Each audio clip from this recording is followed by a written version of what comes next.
So we're on to the valuation of property, plant, and equipment. And, you know, if you go out and just buy a truck or something, pay cash, that's no big deal. You just go out, you buy it, you've paid the exchange price paid, and you're done. But not all transactions are that easy. And so what we have to sort out is how much do we capitalize, or you know, how much do we call the cost of the asset, and how much is something else.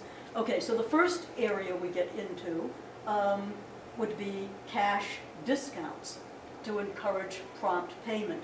Now these are separate from your trade discounts. These are your cash discounts. The terms like 210 net 30, and so you buy a $50,000 truck, terms 210 net 30. So the discount there is 1,000. So if you take the discount, you would record the truck at the net amount of 49,000, and that would decrease the purchase price of the asset. So that would be the cash equivalent price. Okay, so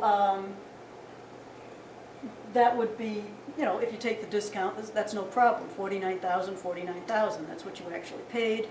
End of story. The question comes when you don't take the discount, when you don't pay within the discount period. What do you do with that discount? Some would argue that you just call the truck 50,000 in cash and leave it at that. That's what you paid for it. But the preferable method would be to recognize that you could have bought it for 49. That's the actual exchange price paid if you bought it, you know, within the discount period. And so then you would have a loss on discount forfeited of 1,000. Both approaches are used. Accountants obviously like the loss method best. I think you're going to see the truck method, you know, just the gross amount, probably used more frequently. But you have to be aware of, you know, there's two different ways to treat it. Accountants prefer the loss method. Okay, so that's one of our special accounting issues. Deferred payment contracts, this should be fairly much review to you. You know that when you're taking out a note on a vehicle or a piece of equipment, some of that is interest. It does not all go to the vehicle cost. And so it's a matter of sorting out how much is which. Okay, so if you have a, what do we got here? This is a special purpose machine, a 2-year non-interest bearing note for 50,000. And so some part of that 50,000 is the machine, some part is the interest. And so you have to figure out how much is which. So you get the present value of the note using the appropriate interest rate. So you get the present value of the note is the 41,323. That is the amount that the truck comes on the books at. That's the present value of the future payments. The rest is the discount on notes payable, which will be recorded as interest over the life of the note. Okay, so that's, you could review a couple of those. That would be a good idea. Okay, so this is what happens at the end of each year.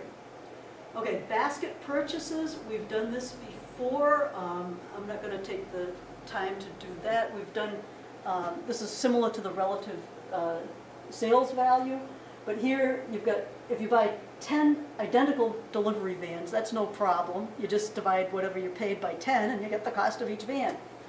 Where it gets into a difficulty is if you buy 3 delivery vans, 2 forklifts, and 1 golf cart for one lump sum, and then you have to allocate the type, you know, each type of purchase with using their relative fair values. So you want to, it's important to allocate the different types of assets, because if they're buying land, a building, and equipment for the lump sum, the land does not get depreciated. The equipment gets depreciated at one rate and the building at another. So I may work through some of the problems on that later, but you've seen that before, and I think probably have a pretty good understanding. Issuance of stock to acquire assets. When this happens a lot of times when a company's just starting out. They don't have sales, they don't have money, but they got the stock. And so maybe for the initial organization cost to the lawyer, initial getting of property, plant, and equipment, they'll issue stock. So If the stock is actively traded, you just use the cash equivalent, the market price of the stock. That's not likely to happen with a new company. So then you need an independent appraisal of the value of the property acquired. So you're basically going to use the value of the stock if it's actively traded, or the value of the asset received if the stock is not actively traded, and sometimes an appraisal is the only way to get that.